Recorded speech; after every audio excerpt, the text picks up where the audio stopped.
कंहिंखे ख़बर कान्हे त ईंदड़ अज़ीम खोजना जो सबबु छा हूंदो। छा इहो यूरेका लम्हो आधी राति में ईंदो, या छा इहा तव्हांजे कयल माप जी मामूली अणबराबरी हूंदी। आइज़िक आसिमोफ जे मारूफ़ चवणीअ मुताबिक़ त दुनिया जी तारीख़ जूं अज़ीम खोजनाऊं कंहिंजे रातिनि जे कयल रियाज़तुनि खां पोइ चयल यूरेका जो नतीजो न आहिनि। उन्हनि जो सबबु कंहिं माण्हूअ जो डेटा खे ॾिसी इहो अजीब आहे चवणु आहे। तंहिं करे सोच कयो त 1800 जे आख़िर धारे क्लासिकी फिज़िक्स पंहिंजे औज ते हुई। क्लासिकी फिज़िक्स छा आहे? या न्यूटन आहे, या इलेक्ट्रिसिटी आहे, या मैग्नेटिज़म आहे, या फिज़िक्स जा उहे बुनियादी क़ानून आहिनि जेके 17वीं खां 19वीं सदीअ वारे अरसे में ठहिया। ऐं यकीनन क्वांटम ऐं रिलेटिविटीअ खां अॻु ऐं काइनात बाबति सभिनी तमामु हैरतनाक थ्योरियुनि खां अॻु जेके तव्हांजे आम फहम जे बिल्कुलु बरख़िलाफ़ आहिनि। सो 19वीं सदीअ जे आख़िर धारे कुझु मशहूरु साइंसदान हुआ ऐं उन्हनि खे यकीन हुयो त हाणे करण लाइ के ख़ासि खोजनाऊं न बचियूं आहिनि ऐं सुतत फिज़िक्स पुॼाणीअ ते पहुचंदी। सिर्फ़ के चंद सम्झ में न ईंदड़ मसइला आहिनि जेके बहितर रिसर्च वसीले हल थी वेंदा। उहे हिक ॿिए खां मुख़्तलिफ़ आहिनि, फ़क़ति कुझु दफ़ा वधीक तजुर्बा कयो ऐं सभु कुझु ठीकु थी वेंदो। 19वीं सदीअ जे ख़ात्मे खां पोइ ख़बर पई त उहे नंढड़ा मसइला क्लासिकी फिज़िक्स जी पुॼाणी साबित थींदा, जेके दरअसल दर खोलींदा नई सदीअ में अचरज में विझंदड़ मॉडर्न फिज़िक्स जो, जेको दुनिया खे बदिलाईंदो, न फ़क़ति फिज़िक्स जी दुनिया में पर आलमी सियासत में पिणु। हिकिड़ी सादी मुसावात E=mc² ॻोल्हे लहण सां जेका समूरनि एटमी हथियारनि जो बुनियादु आहे त तवानाई कीअं पैदा थिए थी। तंहिं करे सम्झ में न ईंदड़ नंढड़ियूं शयूं उन्हनि मां कुझु बहितर डेटा सां हल थियनि थियूं, ॿियूं न। उहे रहनुमाई कनि थियूं काइनात मुतालिक़ नई ऐं ॻूढ़ी सम्झ जी। ऐं इन ॾिस में आऊं तव्हांखे हिकु आखाणी ॿुधायां थो जंहिंखे असां पायोनियर अनामली चऊं था। 2 ख़लाई जहाज़ पायोनियर 10 ऐं 11 आहिनि। उन्हनि खे 1972 ऐं 1973 में उमाणियो वियो।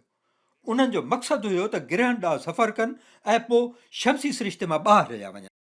ऐं ईअं करण जो तरीक़ो आहे छो त रॉकेट एतिरा वॾा न आहिनि जो एतिरी सघ हुजनि, तंहिं करे खेनि उमाणियो वियो त उहे ॿियनि ग्रहनि जे पोयां पहुचनि ऐं उन्हनि ॾांहुं किरनि ऐं ग्रह जो मदार उन्हनि जहाज़नि खे झटींदो ऐं पोइ तव्हां ग्रेविटी खे खंभाणी कंदो, जंहिं करे वधियल तवानाई सां अॻिते वधंदो। जॾहिं तव्हां 2-3 ग्रहनि सां ईअं कंदो त एतिरी तवानाई हासिलु कंदो जो उहे ख़लाई जहाज़ शमसी सिरिश्ते मां कढी सघो। इहे पहिरियूं मशीनूं हुयूं जिन इहो कारनामो कयो। उन हक़ीक़त जे सबबु असां संदन पासे में मशहूरु तस्वीरी तख़्तियूं लॻायूंसीं। कुझु ॿियुनि शयुनि समेत उन्हनि में हिकु उघाड़े माण्हू ऐं माईअ जो स्केच हुयो। तव्हांखे उहे ॾींहं यादि हूंदा। माण्हूअ जूं ॿाहूं खॼियल आहिनि, शायदि अमुन जे निशान तौरु, इन उमेद में त एलियन बि उनखे ईअं ई सम्झंदा। पर उन तख़्तीअ ते हिकिड़ो नक्शो बि आहे जंहिंमें ॾेखारियल आहे त इहो ॿेड़ो किथां आयो, जेको दरअसल हिन काइनात में असांजे शमसी सिरिश्ते वारी एड्रेस आहे। पर सिर्फ़ु इहो न, उन में ॾेखारियल आहिनि कुझु बुनियादी साइंसी ॼाणूं जेके बहसियत नसुल असां हासिलु कयूं। ईअं करण जो मक़सदु हुयो त जेकॾहिं कंहिं ॿिए तारे वारनि एलियन खे इहो जहाज़ हथु अचे त खेनि असांजे नसुल बाबति कुझु बुनियादी हक़ीक़तुनि जी ॼाण पइजी सघे। मूंखे यादि थो पए त जॾहिं ॿेड़ा उमाणिया विया हुआ त हिकिड़ी तस्वीरी कहाणी ठाही वई हुई। उन्हनि जी वॾी मशहूरी थी। कहाणी ईअं हुई त कुझु एलियन खे इहो पायोनियर जहाज़ हथु लॻे थो ऐं उहे उन स्केच खे ॾिसी चवनि था, जेको असां जहाज़ जे पासे में रखियो, ॿुधाईंदो हलां त उन्हनि एलियन खे फुल सूट पातल हुआ। हिकिड़ो एलियन ॿिए ॾांहुं मुड़ी चए थो, इहे बिल्कुलु असां जहिड़ा आहिनि पर उहे कपिड़ा नथा पाइनि। इहा हिकिड़ी छसी कहाणी हुई पर मूंखां विसरे नथी। बहरहाल इहे तख़्तियूं असांजी पहिरीं कोशिशि हुई ॿियनि मख़लूक़नि सां राब्ते लाइ पंहिंजा स्केच ऐं जहाज़ इस्तेमालु कंदे जेके उन्हनि ताईं रसंदा। हाणे इहे शमसी सिरिश्ते मां निकिरण वारे दग ते आहिनि। इम्कान आहे त उहे ढरा थींदा वेंदा, असांखे पक आहे त उहे निकिरी वेंदा। उन्हनि जी रफ़्तार छा बि हुजे, असां तवको कयूं था त उहे ढरा थींदा, जीअं उहे सिज जे ग्रेविटीअ वारे ॿख मां निकिरंदा। हाणे छो त उन्हनि वटि निकिरण जेतिरी शक्ति आहे, उहे ढरा थींदा, पर बिल्कुलु बीह न रहंदा। इहो ठीकु आहे, पर हिकिड़ो मसइलो आहे। उन्हनि जे ढराईअ जी मापियल हक़ीक़ी रफ़्तार वधीक आहे असांजे कथियल रफ़्तार खां, जॾहिं असां उन्हनि समूरियुनि इम्कानी ताक़तुनि खे जोड़ कयोसीं जेके जहाज़ खे ढरो कंदियूं। इहा आहे पायोनियर अनामली। तफ़ावत नंढड़ो आहे, पर इहो लगातार आहे। उन जे सबब ॻोल्हण जी हर कोशिश नाकाम थी आहे। इहो असरु जहाज़ मोकिलण जे 8 सालनि खां पोइ मापण जेतिरो थी वियो, पर उन जे बारीकीअ सां तहक़ीक़ 1994 खां पोइ कई वई। 2003 खां पोइ पायोनियर जहाज़नि सां असांजो राब्तो ख़तमु थी वियो। हाणे उहे एतिरा परे निकिरी विया आहिनि जो सिग्नल नथा रसी सघनि, पर असां वटि 23 सालनि जो डेटा आहे, 1980 खां वठी 2003 ताईं जो। उन क़िस्म जे डेटा ते तहक़ीक़ हले पई। हाणे गौर कयो, असां अॻु कॾहिं बि शमसी सिरिश्ते जे ग्रेविटीअ जी ताक़त जी माप एतिरी बारीकीअ सां, एतिरनि मुफ़ासिलनि ते ऐं एतिरे वॾे अरसे ताईं न कई आहे। तंहिं करे उहा तजुर्बनि जी नई सरहद बणिजे थी फिज़िक्स जे मैदान में। जेकॾहिं तव्हां अहिड़ो तजुर्बो कयो जेको अॻु न कयो वियो हुजे, त नयुनि शयुनि जो ज़ाहिर थियणु तक़रीबन अणटर आहे। तव्हां उन जी तवक़ो कंदो, छो त कंहिं बि अॻु न कयो आहे। इहो कंहिं अणॼातल जाइ खे ॾिसण जी आहे जेका कॾहिं न ॾिठल हुजे, फितरत जे ढंग खे सम्झण लाइ। सो हिते इन जो सबबु छा आहे? छा सिज बदमाशी थो करे? सभ खां अॻु तव्हां इंजीनियरनि खे ॾोहारी कंदो। आउं त इहो ई कंदुसि। इंजीनियरनि खे ॾोहारी कयो। जीअं छा तव्हां पंहिंजनि समूरनि औज़ारनि खे ऐं उन्हनि समूरनि ज़रियनि खे जाचियो आहे जेके हिन जहाज़ में लॻल आहिनि? छा तव्हां फ्यूल जी टांकी ऐं बैटरियुनि खे बारीकीअ सां जाचियो आहे? ॿीहर जाचियो, टीहर जाचियो। जहाज़ जे मुख्य इंजीनियर खे घुरायो। छा तव्हां वटि जहाज़ जो मॉडल आहे? उनखे जाचियो। इहो समूरो कयो वियो। इहो समूरो कयो वियो ऐं तफ़ावत जा समूरा ज़रिया अलॻि कया विया। असांखे घणो यकीन आहे।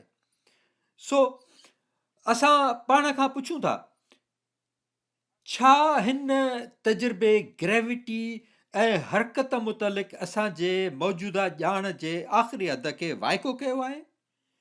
या छा अञा के इंजीनियरिंग जा मसइला रहनि था जेके हिन जहाज़ जे जोड़ींदड़नि खां रहिजी विया हुजनि? असांखे इहा ख़बर आहे त इहे मसइला ॿिन्ही पायोनियरनि सां आहिनि ऐं उहे ॿई मुख़्तलिफ़ रुख़नि ॾांहुं माड़ियल आहिनि। उहे ॿई हिक ॿिए खां 90 डिग्रियुनि ते वञनि पिया। इहा इज़ाफ़ी ढराई ॿिन्ही में आहे।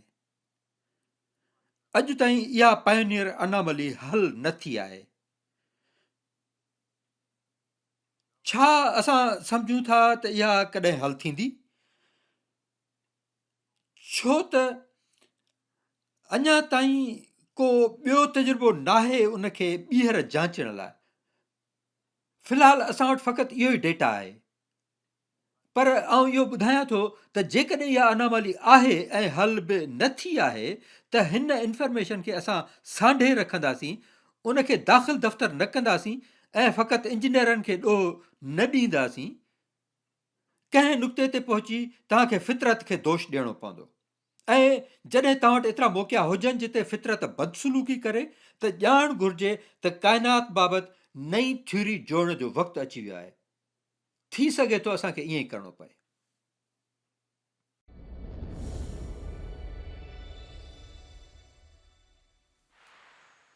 काइनात में मौजूदु मापियल ग्रेविटीअ जो 85% अहिड़े ज़रिए मां अचे थो जंहिं बाबति असां कुझु नथा ॼाणूं। असां उनखे डार्क मैटर था सॾियूं, छाकाणि त असां बुनियादी तरह उन बाबति अणॼाण आहियूं। इन करे डार्क मैटर फ़क़ति उन लाइ नाले तौरु इस्तेमालु कयूं था। असां उनखे सवलाई सां फ्रेड बि चई सघूं था। ॿिन्ही सूरतुनि में असांखे पतो कोन्हे त उन जो कारण छा आहे। असांखे का ॼाण कान्हे। डार्क मैटर 1933 में लधो वियो, उनखे चङो अरसो गुज़री वियो आहे। इहो हिकिड़ी चेड़ाक तब एस्ट्रोफिज़िक्स फ्रिज विकीअ ॻोल्हियो। हू स्विट्ज़रलैंड में ॼाओ पर पंहिंजी घणी हयाती अमेरिका जे कैलिफोर्निया रियासत जे पासाडीना जे काल्टेक में गारी। हिन छा कयो जो हुन कहकशाउनि जे वॾे झुरमट जी तहक़ीक़ कई। उनखे कोमा झुरमट करे कोटिजे थो। उन में हज़ार खनि कहकशाऊं आहिनि। हर कहकशा में अरबे तारा आहिनि। सो हीअ काइनात में हिकु वॾो ढांचो आहे ऐं ही समूरियूं कहकशाऊं हिक ॿिए सां ग्रेविटीअ ज़रिए ॻंढियल आहिनि। ऐं हिन मालूम कयो त जंहिं रफ़्तार सां कहकशाऊं झुरमट में हरकत कनि थियूं सा उन खां वधीक आहे जेका हर कहकशा जी गॾियल ग्रेविटी ॾेई सघे थी।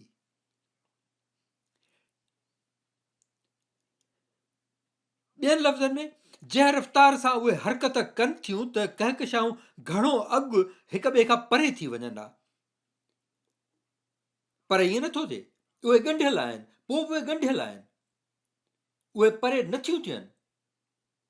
हिन रिथ ॾिनी त उन झुरमट में को अणॼातल मास हुजणु घुरिजे जंहिंजी ग्रेविटी हुन मालूम पई कई। हाणे ख़बर पई त इहा ॻाल्हि हर झुरमट लाइ सही आहे जंहिंखे उन खां पोइ कॾहिं बि मापियो वियो आहे। तंहिं वक़्तु उनखे गुम थियल मास जो मसइलो कोठियो पियो वियो। हाणे असां उनखे डार्क मैटर जो मसइलो सॾियूं था। अचो त तिकड़ा थी 1976 पहुचूं। कार्निगीअ जी एस्ट्रोफिज़िकिस्ट वीरा रूबिन हिन पेचदार कहकशाउनि जे फिरण जी तहक़ीक़ पे कई। असांजी मिल्की वे पेचदार कहकशा आहे। उनखे पतो पियो त उहे उन खां तेज़ पे फिरियूं जेतिरो उन्हनि कहकशाउनि में मौजूद मास खे इजाज़त ॾींदो। पतो पियो त डार्क मैटर फ़क़ति कहकशाउनि जे झुरमट जो मसइलो न हुयो, इन्हीअ मसइले कहकशाउनि जे अंदरि बि मुंहुं पे कढियो। छा इहो dark cloud, black hole, dark गिरह या का ॿी डार्क शइ आहे? न न न ऐं न। जेकॾहिं उनखे मास आहे त उहो कंहिं ॼातल शइ मां जुड़ियल नथो थी सघे। ॼातल शयूं रोशनीअ खे एब्ज़ॉर्ब, रिफ्रैक्ट कनि थियूं ऐं ॿियनि शयुनि सां असरअंदाज़ थियनि थियूं। पर इहो मास कंहिं बि शइ सां बाहिमी अमल नथो करे, पंहिंजो पाण सां पिणु न। असांखे उन जी ॼाण फ़क़ति ग्रेविटीअ वसीले पवे थी। हिते को बुनियादी तरह मुख़्तलिफ़ लका पियो थिए जेको असांजे ॼातल शयुनि ज़रिए नथो ज़ाहिर थिए।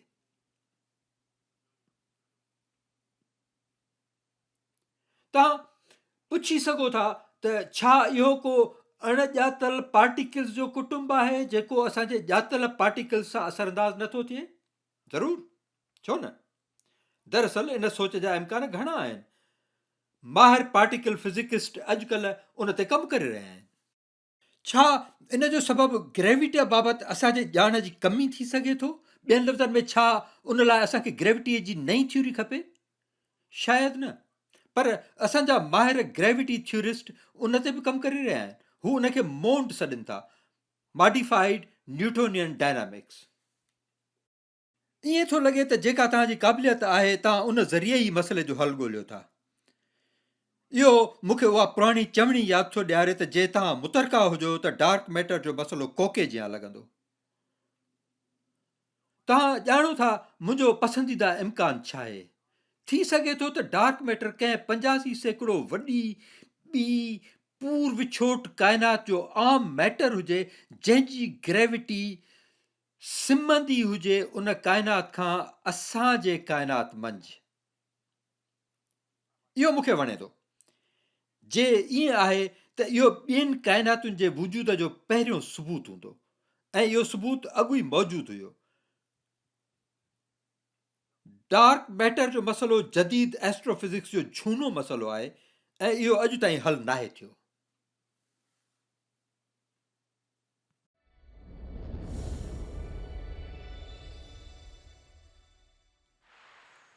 ॼण त काइनात जो इहो हिकिड़ो इसरार काफ़ी नाहे।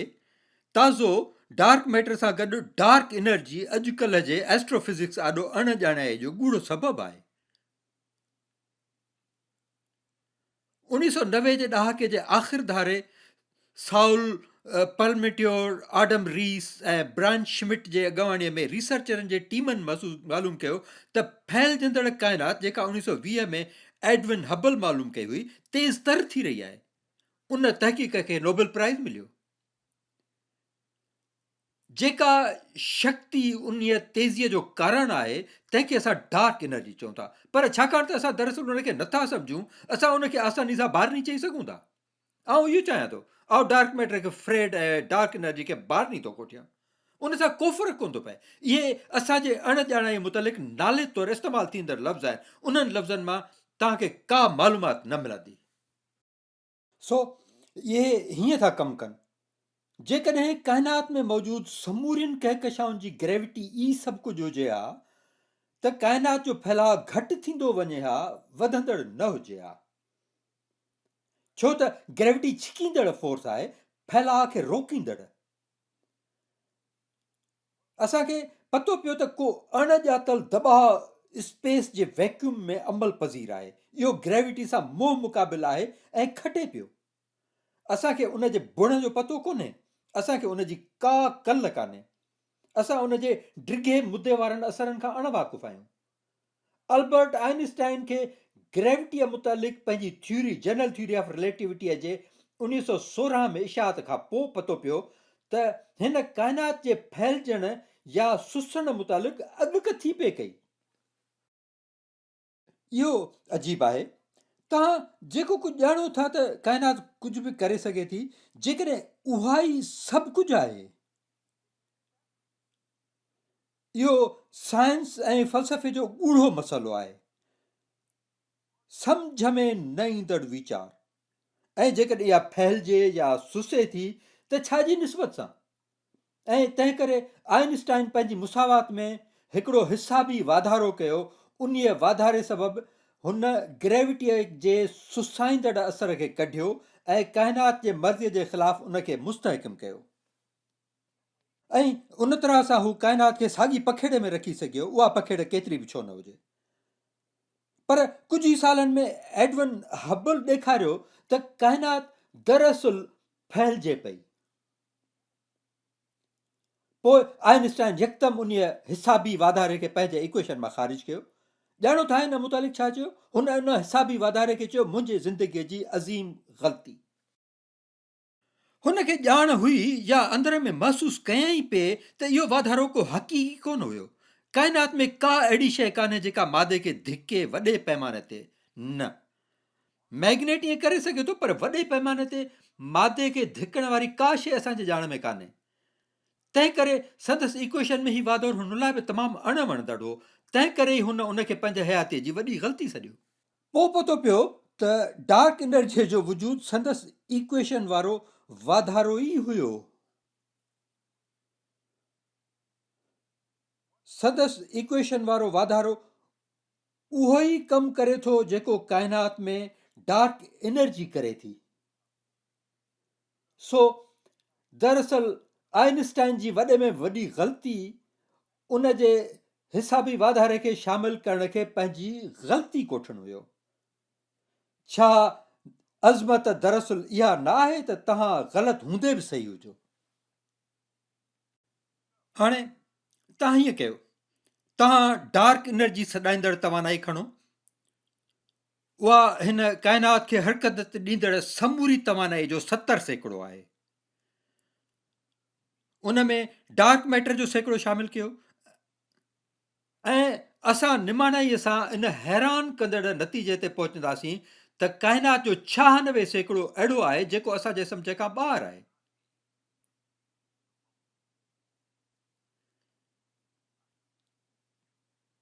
छहानवे सैकड़ो। ऐं फिज़िक्स जा समूरा कानून जेके तव्हां ॼाणो था, पसंदि कयो था, वरतियो था ऐं सम्झो था, या मुस्तक़बिल जे कंहिं बि अॻकथीअ लाइ कमु आणियो था, से उन बाक़ी बचियल 4 सैकड़ो मुतालिक़ आहिनि। दरअसल हाणे इहो वेतर अग्रो थींदो। काइनात बाबति असांजी सभ खां काइनात थ्योरी क्वांटम फिज़िक्स तव्हांखे इजाज़त थी ॾिए त शायदि तव्हां स्पेस जे वैक्यूम में मौजूदु एनर्जी जी कथ करे सघो। असां इहो हिसाबु करे सघूं था, उन जी इजाज़त आहे। इहा अॻकथी करे थी त उते एनर्जी हुजणु घुरिजे। असां हिसाबु लॻायूं था। क्वांटम फिज़िक्स उहा कॾहिं बि ग़लति न थी आहे। उहा असांजी मौजूदा बहितरीनु ॼाण आहे। जॾहिं तव्हां इहा कथ कयो था त जेको जवाबु अचे थो सो हक़ीक़त सां नथो ठहिके। जेको जवाबु मिले थो तंहिंमें खरबे दफ़ा फ़र्क़ु आहे। इहो हिक खां पोइ 120 ॿुड़ियुनि जेतिरो आहे। इहो ॾाढो नाराज़ कंदड़ आहे।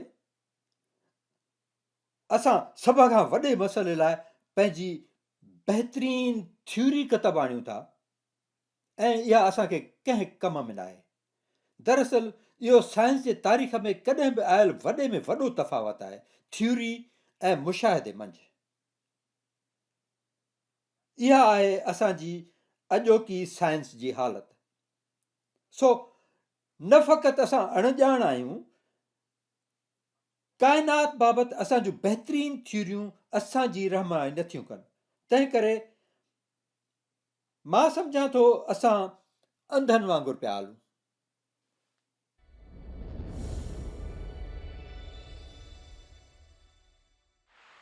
जेकॾहिं तव्हां इन्हनि टिनी क़िस्म जे शयुनि खे जोड़ कयो जेके काइनात मंझि आहिनि, आम मादो जंहिंमां असां ठहियल आहियूं ऐं असांजूं दूरबीनियूं ॾिसनि थियूं, डार्क मैटर जेको काइनात में नज़र ईंदड़ ग्रेविटी जे सभिनी ज़रियनि जो 85% आहे ऐं जंहिंजे सबबु बाबति असांखे का ॼाण कान्हे, ऐं डार्क एनर्जी उहा शइ जेका ग्रेविटीअ जे मुखालफ़त में असांखे तेज़ी सां फहिलाए पई। उन्हनि मां हर हिकु जुज़ो स्पेस टाइम फैब्रिक जो कर्वेचर ठाहे थो, जीअं आइंस्टाइन जी जनरल थ्योरी ऑफ रिलेटिविटी ॿुधाए थी। जेकॾहिं तव्हां उहे कर्वेचर जोड़ कयो त तव्हांखे ख़बर पवंदी त उहे बिल्कुलु सपाट काइनात ठाहींदा। सपाट। हाणे काइनात जूं ॿियूं शिकिलियूं बि थी सघनि पियूं। काइनात खे काटू कर्वेचर बि थी सघियो पिए। जे उहे हुजे हा त असांखे हने जहिड़ी शिकिल मिले हा। काटू कर्वेचर वारी काइनात खे साफ़ी वाधू एनर्जी हूंदी। नई काइनात गोले जी शिकिल वारी आहे, बाल जे शिकिल वांगुरु। उहो कर्वेचर वाधू कर्वेचर हुजे हा, साफ़ी काटू एनर्जी। हाणे उनखे ॿी तरह सां बि ॾिसी सघिजे थो, उहो आहे मदारनि जे एनर्जीअ बाबति सम्झण सां। मदार में हर शइ जंहिंजे चुधारी हले थी तंहिंसां ग्रेविटीअ ज़रिए ॻंढियल आहे ऐं ॻंढियल मदारनि खे काटू ग्रेविटी एनर्जी आहे। अहिड़े सिस्टम खे असां ईअं सम्झूं था, मदारनि खे वधायो एनर्जी दाख़िल करण सां, शइ खे वधीक रफ़्तार ॾियण सां, ऐं गोल मदार बेज़वी शिकिल वठंदो। उनखे वधीक रफ़्तार ॾियो, बेज़वी मदार वधीक ऐं वधीक वॾो थींदो। हिकिड़े मुनासिब मिक़दार एनर्जीअ जो जंहिंसां हिकु मुनासिब मिक़दार रफ़्तार जो तव्हां उन शइ खे ॾियो त उहा एतिरो परे हली वेंदी जो कॾहिं वापसि गोल में न वरंदी। दरअसल उहा इंफिनिटी में निकिरी वेंदी। उन नुक़्ते ते मदार में मौजूदु शइ ऐं जंहिंजे मदार में उहा अॻु गर्दिश करे पई, ॿिन्ही खे साफ़ी ॿुड़ी ग्रेविटेशनल एनर्जी हूंदी। अहिड़े रस्ते खे पैराबोला सॾिबो आहे। शइ खे अञा वधीक एनर्जी ॾियो त उहा इंफिनिटीअ ॾांहुं हलंदी वेंदी। उन्हीअ खे साफ़ी वाधू एनर्जी हूंदी ऐं असां अहिड़े रस्ते खे हाइपरबोला चऊं था। तव्हां इहे शिकिलियूं पंहिंजे घर में अॻु बि ॾिठियूं हूंदियूं। फ्लैश लाइट खणो, सभिनी फ्लैश लाइटुनि मां रोशनीअ जी गोल शुआ निकिरे थी। उनखे खणो ऐं भित ते सिधो निशानो कयो, इहो हिकु मुकमिल गोल ठाहींदो।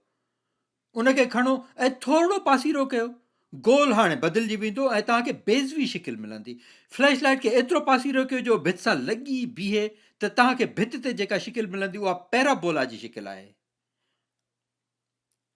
कुंड खे थोरो वधायो ऐं उहो वधीक खुलंदो ऐं तव्हांखे हाइपरबोला मिलंदो। इहो घर ते करे ॾिसो। इहे आहिनि जिन खे असां कॉनिक सेक्शन सॾियूं था। रोशनीअ जे कोन जूं मुख़्तलिफ़ कटियल शिकिलियूं ऐं उहे मदारनि सां लाॻापियल आहिनि।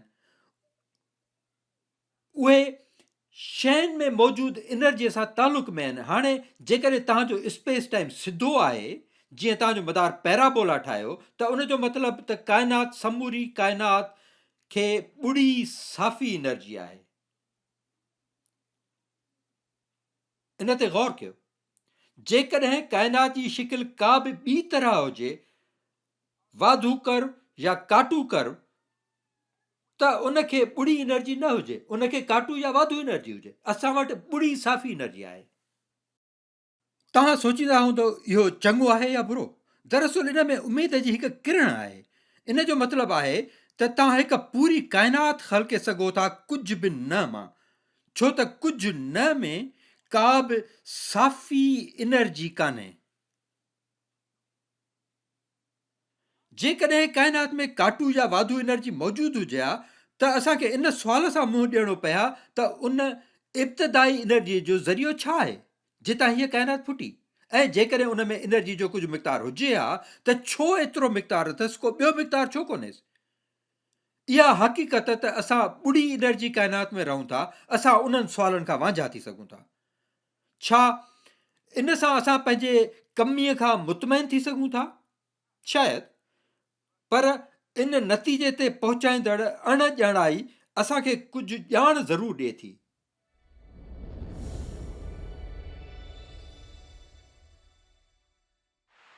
काइनात में जेको वहे वापरे पियो, कुझु ॿियो आहे जंहिं बाबति आउं अक्सर सोचींदो आहियां, ऐं इहो आहे इहा हक़ीक़त त मिल्की वे कहकशां जंहिं में असां रहूं था, दरअसल हिकु ॿी पाड़ेसरी वॾी कहकशां एंड्रोमेडा सां टकर ॾांहुं वञे पई। दरअसल एंड्रोमेडा कहकशां जूं तस्वीरूं असां इस्तेमालु कयूं था पंहिंजे कहकशां जी सूरत ॾेखारण लाइ, जीअं उहा ॿाहिरां खां नज़र ईंदी, छो त उहो कुझु मुश्किल आहे त उहा कीअं हूंदी, छो त असां उन जे अंदरि रहूं था। असां तारनि खे पंहिंजे नक जे साम्हूं ॾिसूं था, असां ही गैस जा बादल ॾिसूं था, पर थुल्हे लेखे उहे पेचदार शिकिलियूं जिन जे करे पेचदार कहकशां एतिरियूं पढ़ाईंदड़ आहिनि, तिन खे असां एंड्रोमेडा में ॾिसूं था। उन्हनि मां असां पाण लाइ अंदाज़ो लॻायूं था। असां सवें अरबें तारनि सां गॾु रहूं था। एंड्रोमेडा पिणु ईअं आहे, ऐं एंड्रोमेडा तक़रीबन 2 मिलियन नूरी साल परे आहे, ऐं असां हिक ॿिए ॾांहुं वधूं पिया। इहो टकर अणटर आहे, इहो ॾाढो भवाइतो हूंदो। थोरो गौर कयो, असांजी कहकशां में हर तारो ॿियनि तारनि खे छिकींदे कहकशां जे मर्कज़ चौधारी फिरे थो, जिते हिकु सुपर मासिव ब्लैक होल मौजूदु आहे। इहा कहकशां धूके पई हिकु ॿी कहकशां ॾांहुं, जंहिंमें पिणु कुझु 100 अरब तारा हिक ॿिए खे छिके रहिया आहिनि। जीअं उहे वेझा ऐं वेझा थींदा, थोरो सोचो, हर तारो ॿिए तारे जे ग्रेविटी खे महसूसु करे थो। उहे जीअं टकराइबा, पंहिंजे गॾियल हरकत सबबि तारा छिड़ छिड़ थी वेंदा। कुझु तारा ॿिन्ही कहकशाउनि मां ॿाहिरि धिकिजी कहकशाउनि जे विच वारी स्पेस में गुम थी वेंदा। ॿ ब्लैक होल, असां वटि ब्लैक होल आहे, हुननि वटि बि ब्लैक होल आहे। उहे हिक ॿिए ॾांहुं सिध कंदा, उहे हिक ॿिए ते असरअंदाज़ थींदा। जेकॾहिं असां सिधो टकर में न अचूं, जेकॾहिं असां परभरो बि हुजूं, त बि असां हिक ॿिए जे मदार में हूंदासीं। उहे ॿई ब्लैक होल बिल आख़िर मिली हिकु पहिरें खां वॾो ब्लैक होल बणजंदा। आख़िरकार असां जूं ॿई कहकशाऊं हिकु थींदियूं, हिकु अज़ीम थुल्ही ॿिटी कहकशां। काफ़ी वक़्तु गुज़रण खां पोइ तव्हांखे को निशान बि न मिलंदो त उन जी इब्तिदा ॿिनि मुख़्तलिफ़ कहकशाउनि सां थी, जेके 2 मिलियन साल या 2 मिलियन नूरी साल परे हुयूं। यादि रहे त हिकु नूरी साल अंदाज़न 5.8 ट्रिलियन मेल आहे, उन करे असां उनखे फ़क़ति नूरी साल चऊं था। इहो सवलो आहे। उन टकराव जी अहम ॻाल्हि हीअ आहे, ही ॿई कहकशाऊं, असांजो ख़्यालु आहे कहकशाऊं टकराइबियूं रहनि थियूं। असां चिचिरल कहकशाउनि जूं तस्वीरूं ॾिसूं था। उन अमल जे अवाइली ॾींहंनि में असांजो ख़्यालु हो त उहे बिगड़ियल कहकशाऊं आहिनि। दरअसल उहा उन्हनि जी बाक़ाइदे दर्जाबंदी हुई। जेसि ताईं हिकु एस्ट्रोनॉमर, जंहिं चयो, थोरो तरसो, ही संदसि तुज़ लफ़्ज़ आहे, हिकु भॻल लेक्सस नए क़िस्म जी कार न आहे, उहा फ़क़ति भॻल लेक्सस आहे। सो जेकॾहिं तव्हां वटि का कहकशां आहे जेका तमामु बिगड़ियल नज़र अचे थी, त थी सघे थो त उहा टकराइजे विच धारे आम कहकशां हुजे। तंहिं करे असां काइनात में नज़र कईसीं ऐं असां उन्हनि खे हिक ॿिए सां टकराए मिड़नी मरहलनि में लधोसीं। तव्हां अमली तरह असांजे ऐं एंड्रोमेडा जे तकर जो अंदाज़ो लॻाए सघो था त उहो कीअं लॻंदो। काइनात में कहकशाउनि जे समूरनि टकराउनि जे बुनियादनि ते जेके असांजे मुशाहिदे में आया आहिनि। तंहिं करे इहो असांजो मुस्तक़बिल आहे। मसइलो इहो आहे त एंड्रोमेडा सां टकर असांजे सिज जे मौत खां पोइ थींदो। उन खां पोइ जॾहिं सिज जंहिंजे मदार में असां आहियूं ॻाढ़ो देव बणिजंदो ऐं ज़मीन जे मदार खे गिड़काए वेंदो ऐं असांखे टांडा करे ऐं पोइ जल्द दूं करे छॾींदो। तंहिं करे असांखे सुतत का वाटल ॻोल्हणी पवंदी कंहिं ॿिए शमसी सिरिश्ते जे ॿिए गिरह ते वञी रहण ऐं उन मंज़र खे ॾिसण लाइ। पर जॾहिं असां उनखे थींदे ॾिसंदासीं त जे तारा घणो वेझो ईंदा त तव्हांखे नज़र ईंदो त तारा हिक ॿिए जे गिरहनि जी फुर लुट में रुधल आहिनि, छो त तारा अॻिते पुठिते पिया उॾामंदा हूंदा। तंहिं करे इहो धरतीअ लाइ विलविले वारो वक़्तु हूंदो जॾहिं ईअं थींदो, या कंहिं ॿी तहज़ीब लाइ जेका तंहिं वक़्तु इहो ॾिसण लाइ ज़िंदा हूंदी। जेको असां नथा ॼाणूं सो इहो त छा धरती इहो सही सघंदी। छा असां कहकशाउनि जे विच वारी स्पेस में धिकजी वियलनि मंझां हूंदासीं? छा असां उन अजगर ब्लैक होल में किरंदासीं जेको हाणे मर्कज़ में आहे, या छा असां नए ॼावल तारे जे भरिसां को नओं घर ॻोल्हे वठंदासीं असां खां पोइ ईंदड़ अज़ीमुल शान तहज़ीब खे नई हयाती ॾियण लाइ?